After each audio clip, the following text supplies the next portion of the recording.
Let me ask you something. Have you ever looked in the mirror and seen a stranger staring back at you? Not because you've changed, but because you've stayed the same for far too long. That quiet dread that creeps in at night. The one that whispers, "Is this really who you are?"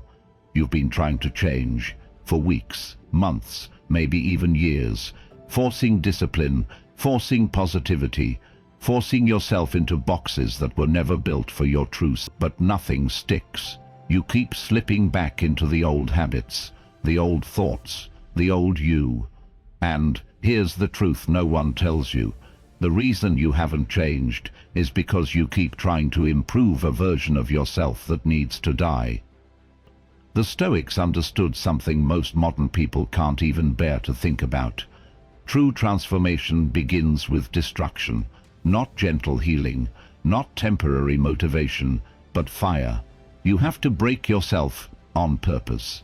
You have to confront the lies you've built your identity on, and you have to strip yourself down to what's real, because only then can something new emerge. This isn't self-help. This is self-obliteration, a 7-day war with everything that's been keeping you small.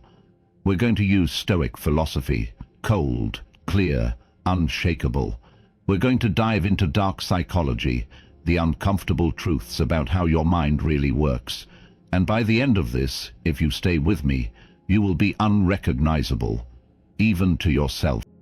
You can't become unrecognizable if you're still clinging to the person you were yesterday. The truth is, the version of you that got you here cannot take you further.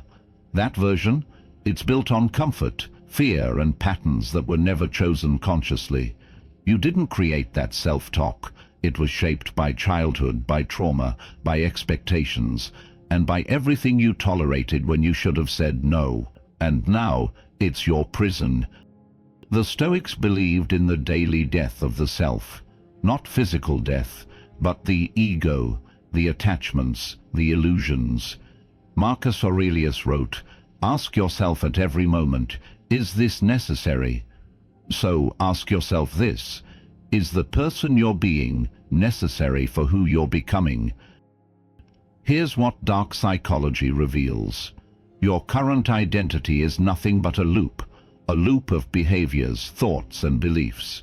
And loops can be broken. But first, you have to commit to something most people fear: letting go. So today, you burn the script. Not tomorrow, today. You stop saying, "This is just how I am." You stop using your past as a shield, and you write something new, something terrifying, raw, and powerful. Below right now, I release the old version of me. Say it out loud. Own it. The fire begins here. You think you're in control, but you're not. The more you try to grip life with clenched fists, outcomes, people, success, the more it slips through your fingers. This obsession with control isn't strength, it's fear wearing a mask, and fear makes you predictable, manipulatable. The Stoics knew this. Epictetus taught that there are only two things within your control: your thoughts and your actions. Everything else, chaos. You can't control the weather, people's opinions, your past, or what tomorrow brings. Yet you exhaust yourself trying. That's not discipline, that's delusion. Dark psychology shows us the cost. Those who seek control the most are often the easiest to manipulate. Why? Because they're terrified of uncertainty. They cling to it like a drug. But here's the truth. Control is an illusion. The real power lies in influence, and it begins with the self. Influence isn't loud.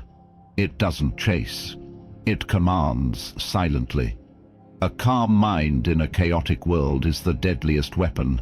The man who has mastered his reactions controls every room he walks into, not because he forces, but because he doesn't need to.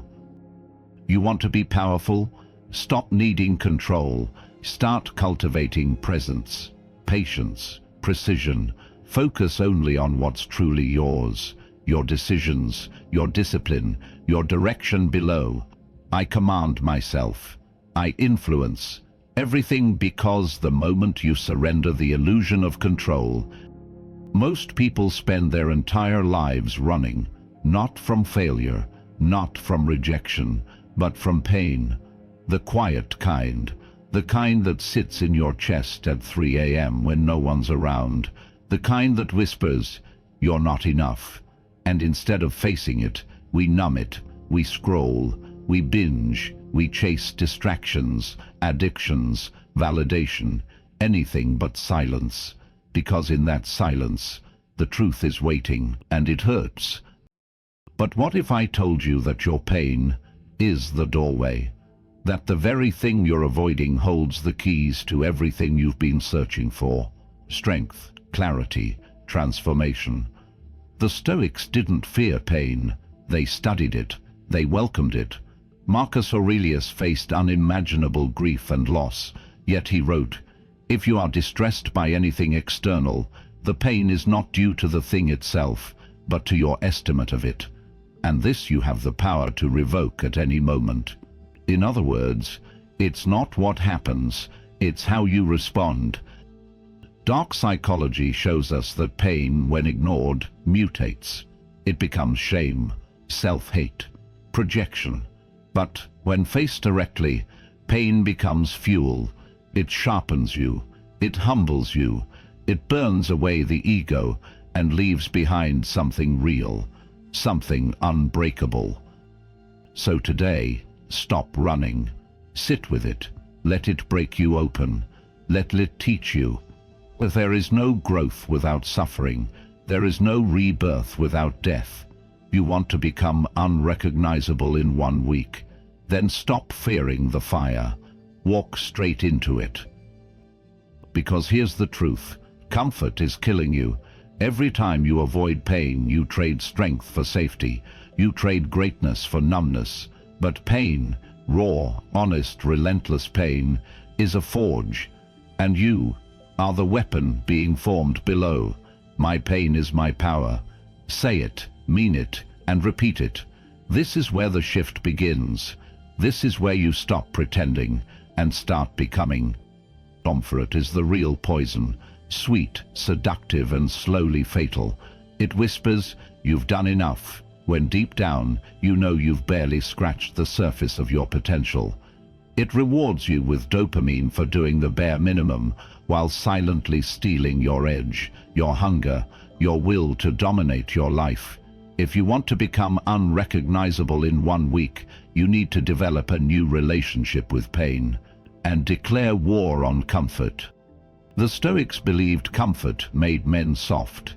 Seneca practiced sleeping on the floor and eating bland meals, not because he had to, but because he wanted to remember how fragile luxury makes the mind.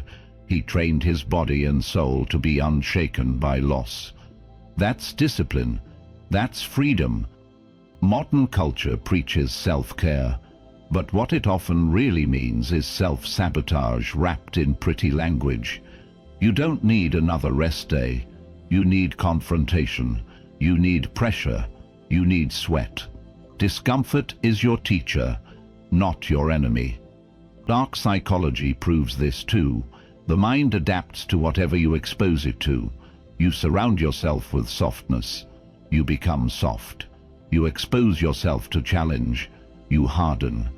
And in a world full of emotionally fragile, mentally distracted people, becoming hard, focused, and indifferent to comfort is a superpower. So this week, kill the desire for ease. Wake up early, before the world pulls you into noise. Train your body, not for looks, but for war. With every drop of sweat, you're burying the old self and forging something new. A weapon, a mind that doesn't flinch. Comment below right now. Comfort is the enemy. I choose pressure. Say it and mean it. Let this be your ritual of discomfort. Because if you want to walk into the world unrecognizable, it won't come through what feels good. It will come through what breaks you, and what you choose to endure anyway. Most people are loud when they're weak. They react, they rant, they explode. They expose every trigger, every insecurity, every wound, not realizing they're handing their enemies the blueprint to break them. You want to become unrecognizable. Learn to be silent, not passive, not submissive. Silent like a blade, sharp, controlled, lethal only when necessary. The Stoics taught this art of silence. When insulted, they said nothing. When tempted to speak in anger, they waited. Because every emotional outburst is a crack in your armor. And in a world that profits off your outrage, your silence is rebellion. Marcus Aurelius wrote, "You have power over your mind, not outside events. Realize this, and you will find strength." Dark psychology exposes what most won't admit. Emotions make you manipulatable. The person who can be triggered can be controlled. The one who must always respond is always being pulled by invisible strings. But the one who watches, who observes without reacting, becomes impossible to move and terrifying to confront. Silence is not weakness, it's dominance, internal, invisible dominance. When others beg for attention, you remain still. When chaos erupts, you do not flinch. That kind of control makes people wonder what you know, what you're planning, what you're capable of. You become unreadable, and that is a form of power no one can touch. This week, speak less. Respond slower. Train your nervous system to stay calm when the world tries to shake you. Observe everything, say little, and when you do speak, let it be surgical. Words should be like weapons, not thrown in panic, but used with precision and purpose.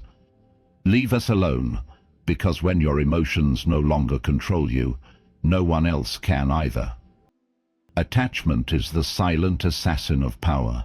The moment you need something, validation, approval, a certain outcome, you become its prisoner. And prisoners don't transform, they decay. You want to become unrecognizable in 1 week? Then you must master the art the Stoics lived and died by: detachment. Epictetus said, "He who is disturbed by things outside his control is enslaved by them." What are you enslaved by? A person? A title? A fantasy of who you thought you'd be by now? That's not love. That's dependence. And dependence is the crack in your armor. Dark psychology reveals this too. The people who are most easily broken are the ones who care too much about the wrong things. They invest emotion into illusion, into people who don't respect them, into futures that don't exist yet. And when those attachments shatter, so do they. But what if you let it go? What if you stopped attaching your identity to outcomes? What if you walked away from needing recognition, from craving perfection, from obsessing over who stays or who leaves? You'd become dangerous, calm, focused, indifferent, not because you don't feel, but because your mission is greater than your feelings. That's what real indifference is, not apathy, but priority. You no longer allow temporary things to control your permanent state. So this week, detach, not out of bitterness, but out of clarity. Rise chords. Withdraw your energy from people who drain you, from thoughts that weaken you, from goals that don't align with who you're becoming. Let them go, all of them, because nothing you lose by becoming stronger was ever meant to stay. You don't rise by motivation. You rise by building a machine, one that moves whether you're tired or inspired. That machine is called discipline, and without it, your transformation is a fantasy. Discipline is the great separator, the invisible wall between who you are and who you could be. The Stoics didn't wait to feel ready. They didn't need external rewards. They acted because it was right. Aurelius didn't ask, "Do I feel like being emperor today?" He woke up and commanded himself. Because he knew emotions are temporary, habits are eternal. Dark psychology teaches us that the mind is programmable. It will obey the patterns you install. If you constantly reward yourself for nothing, comfort, escape, ease, you train the mind to expect results without sacrifice. That's how average is built, day by day, excuse by excuse. But when you hardwire discomfort into your daily life, cold showers, early mornings, ruthless focus, you turn your brain into a weapon. Discipline isn't about routines, it's about identity. You don't have discipline, you are disciplined. You're not someone trying to work out, you're a warrior in training. You're not someone trying to write a book, you're a creator with a message the world needs. So today, rebuild the engine. Wake up earlier than comfort tells you. Move your body when your mind screams to rest. Say no when your cravings whisper, just this once. Every act of discipline is a brick, and brick by brick you become a fortress. Below, I am discipline. I am the machine not someday. Right now, burn it into your identity, because when discipline becomes who you are, failure becomes impossible. Here's the truth most won't tell you. People don't respect kindness, effort, or even love. They respect value. They respect power. And if you're constantly chasing, pleasing, explaining, and trying to be enough for others, you've already lost the game. Because real self-respect isn't built by demanding validation.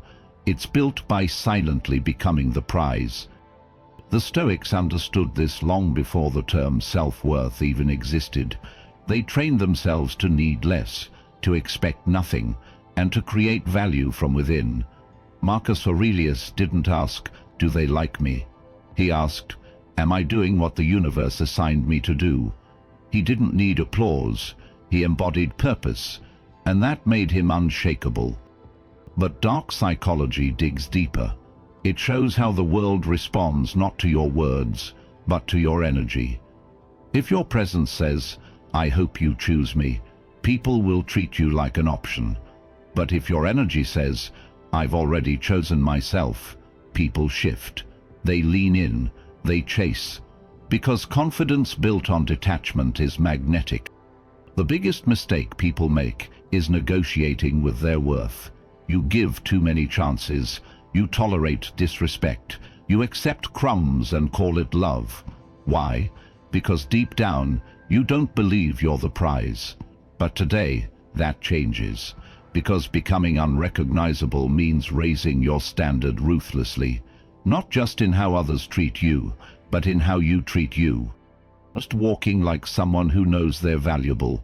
Start speaking less, observing more. Rise access to anyone who doesn't honor your presence. Stop over-explaining. Stop convincing. You don't need to be louder. You need to be clearer about who you are. And that clarity, that's what shakes the room. Not pause, not permission. You attract, through presence, through discipline, through power. Comment this below and make it your daily code. I am the prize. I protect my worth. Say it with your chest, and more importantly, live it, because once you truly believe that you are the prize, the world has no choice but to respond to you accordingly. Not because you begged, but because you became You think you have time, but you don't. That's the greatest lie ever sold, that you can start tomorrow, fix it next week, change when it's convenient. The clock is ticking, not the one on your wall, the one in your soul. And every second you spend waiting is a second you'll never get back. The Stoics lived by one brutal truth, Memento Mori. Remember, you must die. Not as a morbid thought, but as a liberating force. Because when you remember that death is guaranteed, you stop wasting your life acting like you're immortal. Seneca warned that most people only begin to live when it's already too late. Don't be most people. Look around. The majority drift through life like it's a dress rehearsal, stuck in loops, routines, numbing habits. They wait for someday, someday to take control, someday to get serious, someday to change. But someday doesn't exist. There is only now. And now is dying as you read this. Dark psychology exposes our greatest fear. It's not failure, it's regret. It's reaching the end and realizing you lived someone else's script, that you were too scared to leap, too polite to say no, too busy pleasing, proving, surviving, to actually live. You want to become unrecognizable in 1 week, then act like every day is your last shot, because one day it will be. You want to change your body? Move it today. You want to write that book? Start the first sentence today. You want to cut that toxic person off? Don't wait for closure, just close the door. Wake up with fire in your chest, with urgency in your blood. Look at your reflection and ask, if I died tonight, did I show up fully today? If the answer is no, do better. If it's yes, do more. Comment below. Time is my enemy, action is my ally. Let it become your war cry, a daily reminder that the hourglass is not infinite. You're not here to pass time, you're here to own it. Because once you start living like time is scarce, every moment becomes sacred. This is the moment. You've burned the old self. You've stopped chasing control. You've made peace with pain, trained through discomfort, mastered silence, detached from the unnecessary, rebuilt your discipline, reclaimed your worth, and embraced the urgency of time. Now you rise. This isn't motivation. This is your rebirth ritual. The point where the version of you that was addicted to excuses, emotions, and external validation no longer exists. He's gone, buried. And what stands in his place is someone dangerous, someone clear, someone silent, disciplined, and laser-focused, someone unrecognizable. The Stoics never aimed to become gods. They aimed to become men of reason, grounded, sharp, stoppable in chaos. They knew the world was not theirs to control, but their reactions, their standards, their discipline, that was sacred territory. Now it's yours. Dark psychology has shown you the parts of yourself others never told you to look at.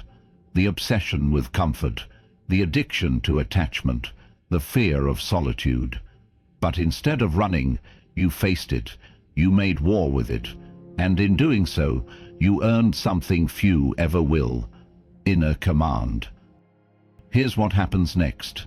People will notice, but won't understand. They'll ask, what changed? You'll just smile, because it won't be about what you say. It'll be about the way you move, the way you no longer explain, the way your eyes don't flinch, the way your silence speaks louder than their noise. You'll walk differently, breathe differently, think like a tactician, move like a warrior, and live like a stoic.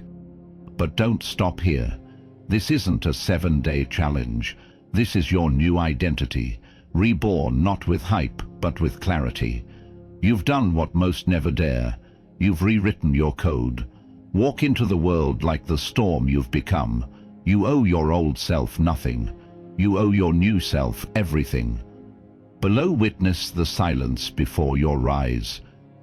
And if this video woke something up inside you, something deep, ancient, unstoppable, then make sure you like this video, subscribe to Stoic Wind, and turn on notifications, because this isn't the end. This is the beginning.